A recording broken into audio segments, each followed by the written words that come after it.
Hello વિદ્યાર્થી મિત્રો, home learning ક્લાસીસમાં તમારું સ્વાગત છે. આજનો વિષય છે સામાજિક વિજ્ઞાન, પાઠ નંબર 4, ભારતની રાષ્ટ્રીય ચળવળો. ભારતની રાષ્ટ્રીય ચળવળો વિશે જો વાત કરીએ તો થોડુંક પહેલાં જે છે એ રિવિઝન કરીએ કે તમે પાઠ નંબર 1માં પશ્ચિમના દેશો જ્યારે ભારતમાં વ્યાપાર કરવાને અર્થે આવે છે અને તેની સાથે સાથે જ અમેરિકન પ્રજા ઈસ્ટ ઇન્ડિયા કંપની પણ વ્યાપારી માણસ સાથે ભારતમાં વ્યાપાર કરવા આવે છે. એ વેપારી પ્રજા ભારતમાં આવી અને પોતાનું શાસન સ્થાપિત કરે છે અને એ શાસન સ્થાપિત કર્યા પછી એ શાસનમાંથી છૂટવા કહીએ ને તો આપણને જે ગુલામ બનાવ્યા હતા એમાંથી મુક્ત થવા માટે જે પ્રયત્નો થયા છે એની ભારતની રાષ્ટ્રીય ચળવળો જે છે એ ગણવામાં આવે છે. સારું, તો હવે આપણે જે છે એ પાઠને ભણીશું. પ્રસ્તાવના: ભારતના વસવાટ દરમિયાન બ્રિટિશરો ભારતની રાજકીય પરિસ્થિતિ પરિચિત થયા. ભારતની રાજકીય ખટપટો અને આંતરિક નબળાઈનો લાભ ઉઠાવી બ્રિટિશરો ઈસ્ટ ઇન્ડિયા કંપનીએ ઈસવીસન 1757માં બંગાળમાં પગપેસારો કરી ઈસવીસન 1857ના સંગ્રામ સુધીના 100 વર્ષના શાસનકાળ દરમિયાન ભારત પર પોતાનું આધિપત્ય જમાવી દીધું. તમને ખબર જ છે કે હવે જ્યારે એ ભારતમાં આવે છે અને ભારતમાં આવ્યા પછી તમને એ પણ ખબર છે કે પ્લાસીના યુદ્ધ દરમિયાન એમને સૌ પ્રથમ દીવાની સત્તા જે છે એ મળે છે.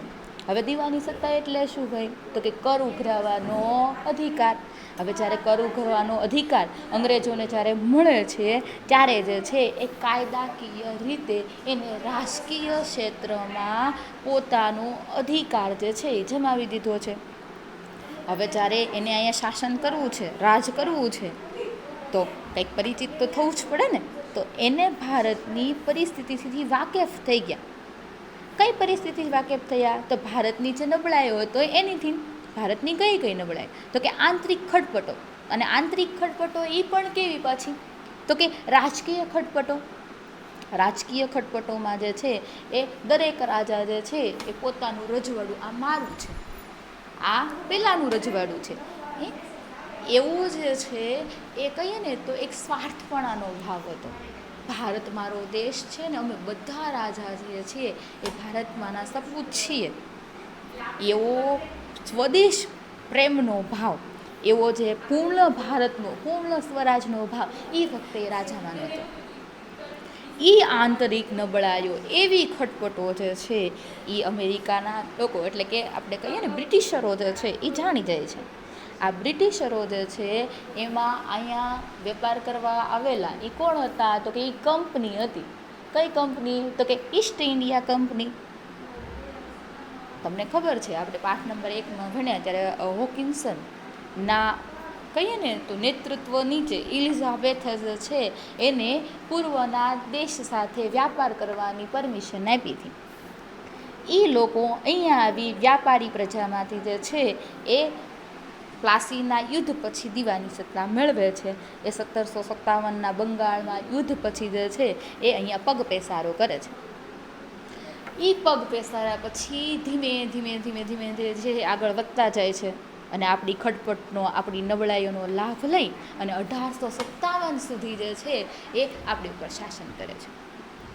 આ 1757થી 1857 એ 100 વર્ષનો સમયગાળો થાય. આ 100 વર્ષના સમયગાળા દરમિયાન તેમને પોતાનું આધિપત્ય જે છે એ ભારત ઉપર જમાવી રાખ્યું. આગળ જોઈએ. અંગ્રેજોએ પોતાનું આધિપત્ય જળવાઈ રહે તે માટે દેશમાં મજબૂત વહીવટી માળખાનો ધીમે ધીમે વિકાસ કર્યો. અંગ્રેજોએ સ્થાપેલા વહીવટી માળખા દ્વારા દેશમાં સમાન કાયદા, સમાન વહીવટ અને બ્રિટિશ પ્રણાલિકા મુજબનું અનુસારનું ન્યાયતંત્ર અમલમાં આવ્યું. આમ છતાં ભારતમાં રહેનારા અંગ્રેજોએ ઇંગ્લેન્ડને વધુ લાભ થાય તેવા કાયદા અને વહીવટની સ્થાપના કરી. અંગ્રેજોએ ભારતના ભોગે ઇંગ્લેન્ડને સમૃદ્ધ બનાવી ભારતનું આર્થિક શોષણ કર્યું. આને સમજી લઈએ. તો હવે આધિપત્ય જમાવવા માટે એને શું કર્યું? તો કે પહેલાં જે છે એને સમાન વહીવટ કર્યો. જેને રજવાડા જીત્યા હતા ને, ગવર્નર જનરલ જેટલા આવ્યા હતા એમને પોતાની અલગ અલગ નીતિ લઈને આવ્યા હતા, અલગ અલગ કાયદા લઈને આવ્યા હતા, અને એના અનુસંધાનમાં એને ભારત ઉપર જે છે એ પોતાનો પરચમ ફેલાવ્યો હતો. હવે પરચમ ફેલાવ્યો તો આધિપત્ય જમાવ્યું છે, તો પછી એને વહીવટ તો કરવો જ પડશે ને. તો એ વહીવટ માટે સમાન વહીવટ બ્રિટિશ જે છે એ પ્રણાલીનું ન્યાયતંત્ર જે છે એ સૌપ્રથમ જોગવાઈ એને કરી. હવે તમને એમ થાય આવો સમાન વહીવટ? કારણ કે આપણે અહીંયા જે છે એ રાજાશાહી હતી, અને રાજાશાહી હતી ત્યારે દરેક રજવાડા જે છે એ દરેક રજવાડાના રાજા જે છે એ પોતે ન્યાય કરતા, એ રજવાડા પૂરતો જેનો કાયદો ચાલતો હોય. હવે આ બ્રિટિશ ઈસ્ટ ઇન્ડિયા કંપનીએ જ્યારે આધિપત્ય જમાવ્યું છે ત્યારે જેટલા એરિયા એને જીત્યા છે, જેટલો વિસ્તાર એને જીત્યો છે, એ વિસ્તાર ને બધાને જે છે એ આખો સમાન વહીવટ એને કરી નાખ્યો. પહેલાં ન્યાયતંત્ર જેવું ભારતમાં તમને ક્યાંય એક ન્યાયાલય, એક કોર્ટ તમારી ભાષામાં કહીએ તો, એ પહેલાં જે છે એ ભારતમાં ક્યાંય કોર્ટ જોવા મળતી નહીં. રાજા જ સર્વસ્વ, રાજા જ ન્યાય કરતા. અને એને આ નવી જે છે એ ન્યાયાલયની પ્રણાલી જે છે એ દાખલ કરી. આ રીતે જે છે એને પોતાનું શાસન ચલાવ્યું. આમ અંગ્રેજોએ જે છે એ ભારતને જે છે એ ભારતના ભોગે ઇંગ્લેન્ડનો વિકાસ કર્યો. હવે તમને એમ થાય કે વાહ, આ તો સરસ, બધે આખા ભારતમાં એક સરખો ન્યાય, બધે સમાન કાયદા, તો આ તો સારું છે. પણ નહીં, એ પણ કેવા કર્યા હતા, કેવા બનાવ્યા હતા? તો કે ઇંગ્લેન્ડ જે છે ને એ સમૃદ્ધ થવું જોવે, ભારતનું જે થવું હોય એ થાય. બરાબર? આને જો આપણે એક ઉદાહરણ દ્વારા સમજીએ, તમને ખબર જ છે કે આપણે જ્યારે બંગાળની જ વાત લઈએ, કાપડ ઉદ્યોગની વાત લઈએ, તો એ કાપડ ઉદ્યોગ જે છે એ સુતરાઉ કાપડની ખૂબ માંગ હતી ઇંગ્લેન્ડમાં, અને એ ઉત્પાદિત કરવા માટે ત્યાંના વેપારીઓ પાસે જોર જબરદસ્તીથી જે છે એ કોન્ટ્રાક્ટ સાઇન કરાવવામાં આવતા હતા. હવે પરિસ્થિતિ એવી થતી હતી તો આવું જોર જબરદસ્તીથી શા માટે? કારણ કે જે વ્યાપારી જે છે એને નુકસાન થતું હતું. બરાબર? એટલે એને ઉત્પાદિત કરવાની ના પાડી. અને આ લોકોને તો શું હતું, તો કે કાપડ મળે અને ત્યાંથી પાછું અહીંથી લઈ જવો, અને અહીંથી સસ્તા ભાવે લેવાનું, ત્યાં મોંઘા ભાવે વેચે, એટલે કંપનીને ફાયદો થાય. આ માટે જે છે એ પોતાના ફાયદા હાટું થઈને જે છે અહીંના વ્યાપારીઓની ઉપર જોર જબરદસ્તીઓ, મજૂરોથી માંડીને બધા ઉપર જે છે એને શરૂ કરી. આ તો એક ઉદાહરણ છે, તમે સમજી શકો છો. અને આ રીતે જે છે એ ભારતનું શોષણ થવા માંડ્યું આર્થિક રીતે, અને ઇંગ્લેન્ડ જે છે એ સમૃદ્ધ બનવા માંડ્યું. હવે એમ થાય કે ભાઈ આપણને 1757ના પ્લાસીના યુદ્ધની વાત તો ખબર છે, ત્યારથી આગળની પણ થોડી ખબર છે, આપણે અગાઉ ભણ્યા એમ છે. પણ 1857 છે શું? તો ચાલો એની વાત કરીએ. ભારતમાં 1857નો સ્વાતંત્ર્ય સંગ્રામ થવા માટે રાજકીય અસંતોષ, આર્થિક શોષણ, સામાજિક અને ધાર્મિક પરિબળો, લશ્કરી પરિબળો તેમજ તાત્કાલિક પરિબળ જેવા કારણો જે છે જવાબદાર છે. હવે તાત્કાલિક પરિબળો જોઈએ તો એમાં જે છે એનફિલ્ડ રાઇફલને જે છે લશ્કરમાં દાખલ કરવાની નીતિ જવાબદાર ગણાવી શકાય. 1857નો સંગ્રામ થયો. સંગ્રામ થાય, કોઈ પણ ક્રાંતિ થાય તો એના મૂળમાં શું રહેલું હોય, તો કે અસંતોષ.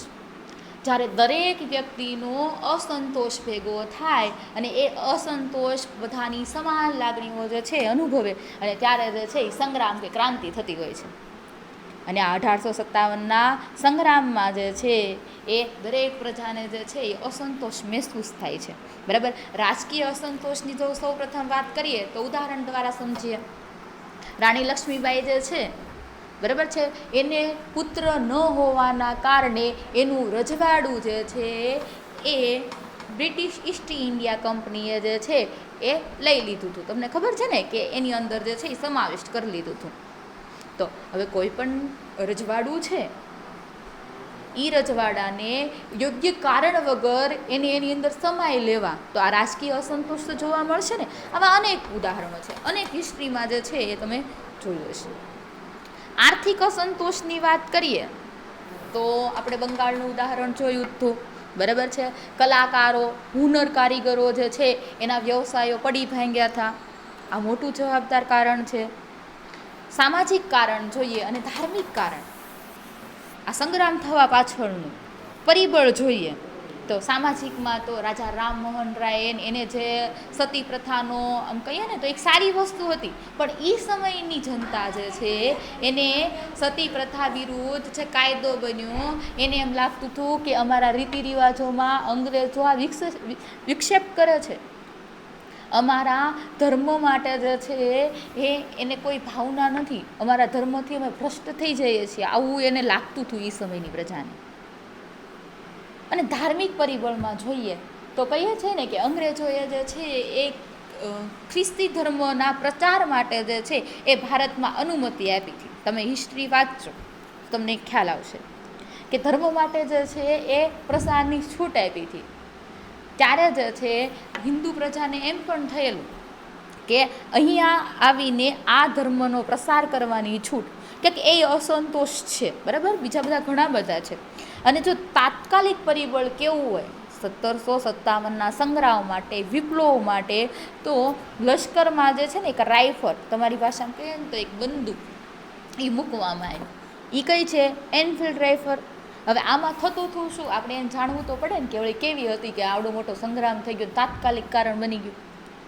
તો કે એમાં જે પેલી દારૂખાન નાખવાના હોય ને બંદૂકમાં, હવે એ જ્યારે તોડવાની હોય ને તો એ મોઢેથી તોડવાની આવે, બરાબર. તમે જે છે એ મંગલ પાંડેવાળું મૂવી છે એ જોયું હશે, ન જોયું હોય ને તો જરાક એકવાર જોઈ લેજો, એ મૂવીમાં બતાવે છે. હવે એ જે છે ને મોઢે કરીને તોડવાની હોય, અને તોડીને પછી એની અંદર નાખવાની હોય ને પછી ઓલું આમ કંઈક હલાવવાનું, એવી બધી પ્રોસેસ આવે છે.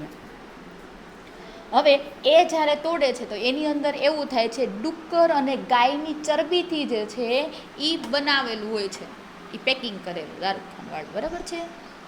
અને હવે જો એ જ્યારે આ લશ્કરમાં રહેલા સૈનિકો એને તોડે તો પોતાનો ધર્મ ભ્રષ્ટ થાય, કારણ કે હિન્દુ ધર્મમાં ગાયને પવિત્ર માનવામાં આવે અને મુસ્લિમ ધર્મમાં ડુક્કરના માંસને ન અડાય.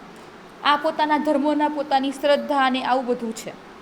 અને એના કારણે જે છે એ સૈનિકોનો અસંતોષ થયો અને આના કારણે વિપ્લવ જે છે એ ઝડપથી ફેલાણું અને સૈનિકોએ વિદ્રોહ કરી દીધો ઈસ્ટ ઇન્ડિયા કંપની સામે. અને આમાં જે છે એ પ્રથમ જો શહીદ આપણે કહીએ તો મંગલ પાંડે છે. મંગલ પાંડે જે છે એ ના પાડી દીધી તો અમે યુઝ નહીં કરીએ, આ વાપરશું નહીં, અમારો ધર્મ ભ્રષ્ટ થાય છે. અને મંગલ પાંડે જે છે એ શહીદી ઓરે છે, તમને બધાને ખબર છે એ વસ્તુ. અને આગળ જતાં આ સંગ્રામમાં જે છે એ નાના સાહેબ, તાત્યા ટોપે, રાજા કુંવરસિંહ, રાણી લક્ષ્મીબાઈ, બહાદુર શાહ ઝફર વગેરે સંગ્રામકારીઓ જે છે એ સામેલ થયા હતા. આ સંગ્રામકારીઓ જે છે આમ કહીએ ને તો આ સંગ્રામ મૂળમાંથી જે છે એ ક્યાંથી ઉઠે છે? મેરઠમાંથી. અને મેરઠમાંથી ઉઠી અને દિલ્હી સુધી એ પહોંચે છે. દિલ્હીમાં બહાદુર શાહ ઝફર, મુઘલ શાસન એ વખતે ત્યાં આમ કહીએ ને તો શરૂ હતું, કેવા પૂરતું. અને મુઘલ શાહ ઝફરને જે છે એ હિન્દનો રાજા ગણી દેવામાં આવે છે, અમે તમારું નેતૃત્વ સ્વીકારીએ છીએ, બરાબર. એવું બધું જે છે એ વખતે થાય છે. આ બધા સંગ્રામમાં જે છે એ ભાગ લે છે. અને 1857ના સંગ્રામના ઘણા પરિણામો અને અસરો ઊભી થઈ, જેમાં ભારતમાં કંપની શાસનનો અંત અને બ્રિટિશ તાજના શાસનની શરૂઆત, રાણી વિક્ટોરિયાનો ઢંઢેરો, વહીવટી, લશ્કરી, સામાજિક, ધાર્મિક નીતિમાં બદલાવ વગેરેનો સમાવેશ કરી શકાય. હવે આ વિપ્લવ થયો, એનું પરિણામ શું આવ્યું, એની અસર શું થઈ, તો આપણે તપાસીએ કે આ સંગ્રામના કારણે જે છે એના પરિણામો ઊભા થયા કે કંપની શાસનનો અંત આવી ગયો.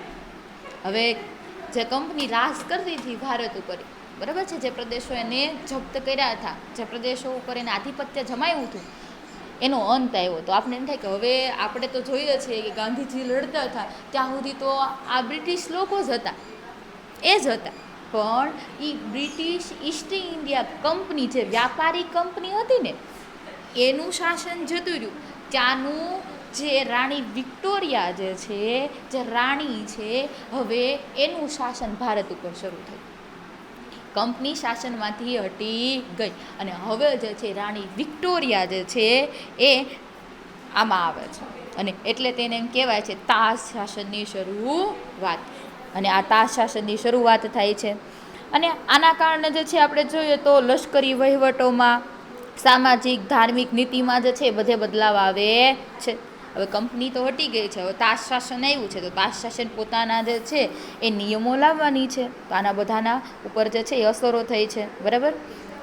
1857નો સંગ્રામ નિષ્ફળ જવા માટે નિર્ધારિત સમય કરતાં વહેલી શરૂઆત, કેન્દ્રીય નેતાગીરીની ઉણપ, અપૂરતા અને પછાત શસ્ત્રો, સંગ્રામકારીઓમાં રાષ્ટ્રીય ભાવના કરતાં પોતાના અંગત સ્વાર્થને પ્રાધાન્ય, યોગ્ય અને સંગઠિત નેતૃત્વનો અભાવ જેવા કારણો જવાબદાર હતા. જો આપણે જોઈએ 1857નો વિપ્લવ જે છે નિષ્ફળ ગયો છે. નિષ્ફળ ગયો છે એટલે તો તાજ શાસનની શરૂઆત થઈ છે. જો સક્સેસ ગયો હોત તો બ્રિટિશ ઈસ્ટ ઇન્ડિયા કંપની જતી રહે અને આપણું આધિપત્ય આવી જાય. પણ આ આવું થયું નથી. તાજ શાસનની શરૂઆત થાય છે અને એના કારણે જે છે એવું દર્શાવી શકાય કે કેમ નિષ્ફળ થયો, એના કારણો શું છે, એના પરિબળ શું છે. તો એનું પરિબળ એક એવું છે કે વહેલી શરૂઆત થઈ ગઈ. કારણ કે પૂર્વ આયોજનપૂર્વક થવી જોઈએ એ થતી ન હતી. બરાબર છે, એ થઈ ન હતી એ વખતના કારણે. અને કહીએ ને કોઈ પણ કામ કરવું હોય તો કોઈ નેતૃત્વ કરનાર વ્યક્તિ હોવો જોઈએ કે જે બધા નિર્ણયો છે યોગ્ય રીતે લેવા જોઈએ.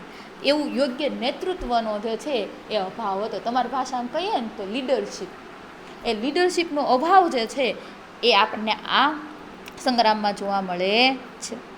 આપણે એ વિશે તમે જે છે એ પ્રાથમિકમાં પણ ભણી ગયા છો. આગળ ભણીએ. બહિષ્કાર અને સ્વદેશી ચળવળ ભારતની રાષ્ટ્રીય ચળવળોમાં એ એક મહત્ત્વનો બનાવ હતો. બંગભંગના આંદોલનની સાથે સાથે બહિષ્કાર અને સ્વદેશી ભારતની રાષ્ટ્રીય ચળવળોમાં એ એક મહત્ત્વનો બનાવ હતો.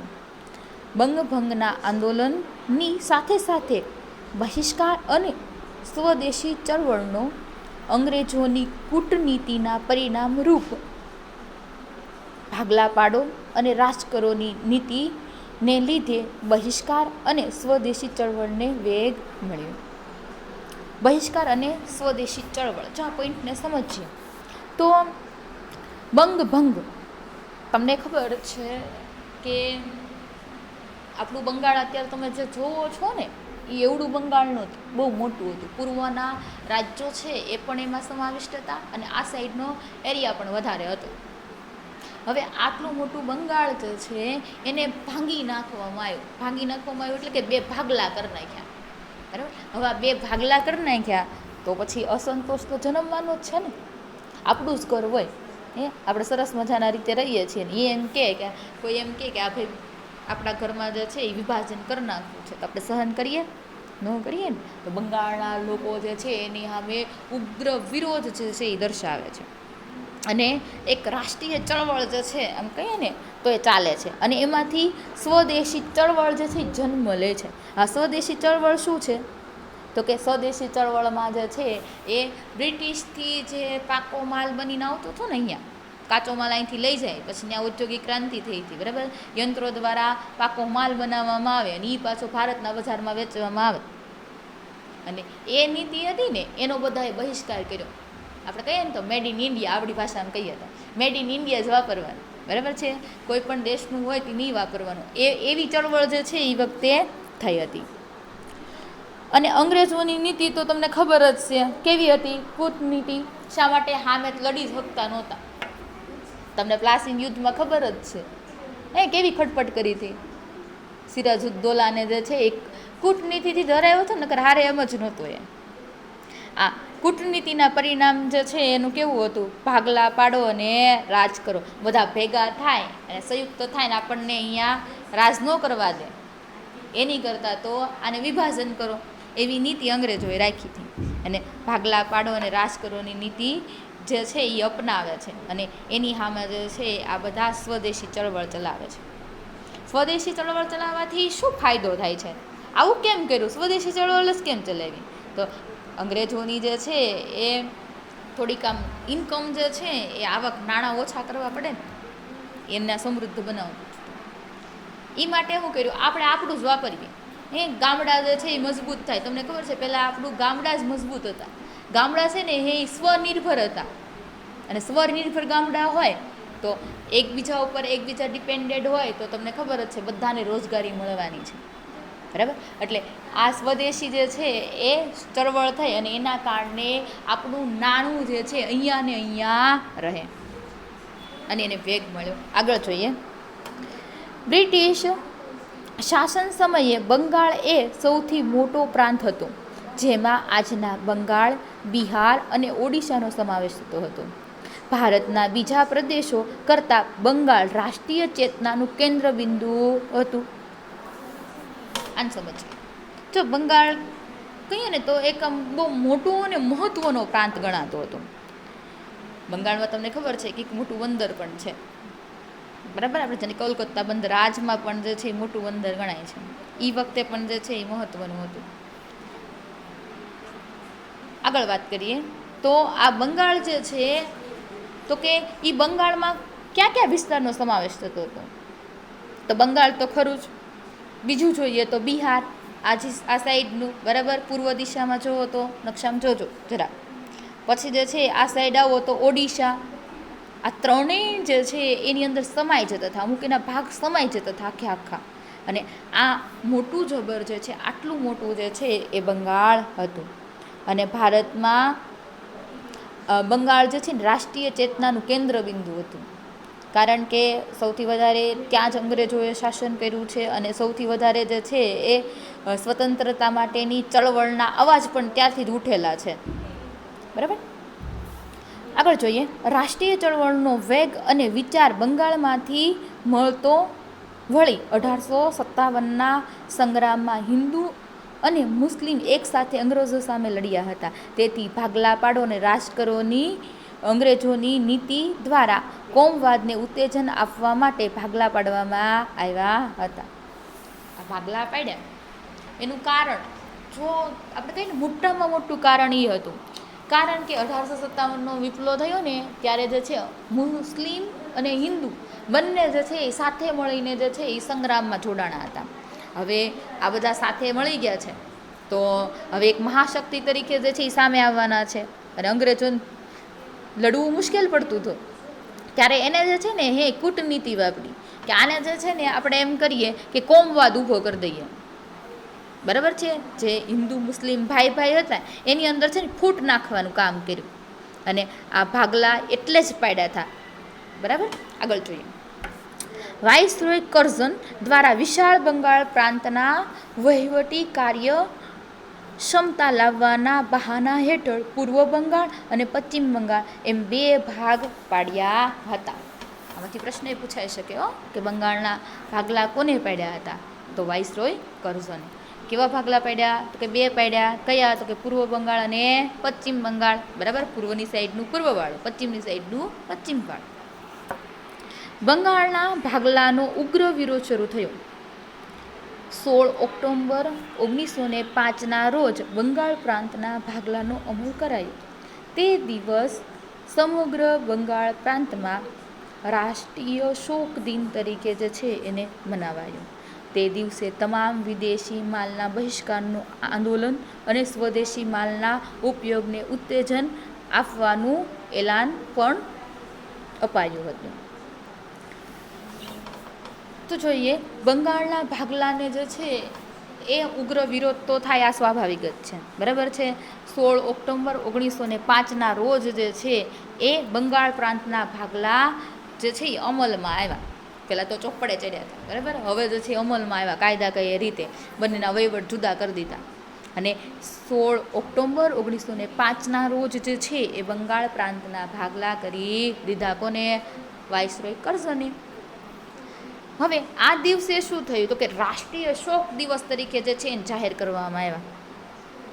કારણ કે તમને ખબર છે, એક તો એને કોમવાદ ઊભો કર્યો, બંગાળના ભાગલા એ બહાના હાટું જ પડ્યા હતા, અને એના કારણે જે છે રાષ્ટ્રીય શોક દિવસ જે તરીકે જે છે આખા રાષ્ટ્રમાં એને મનાવવામાં આવ્યો. અને તે દિવસે જે છે એ તમામ વિદેશી સામાનનો જે છે બહિષ્કાર કરવામાં આવ્યો. કોઈ પણ વ્યક્તિ બ્રિટિશ ઈસ્ટ ઇન્ડિયા કંપનીમાંથી ઉત્પાદિત થતો અને વેચાતો એ માલ લેશે જ નહીં.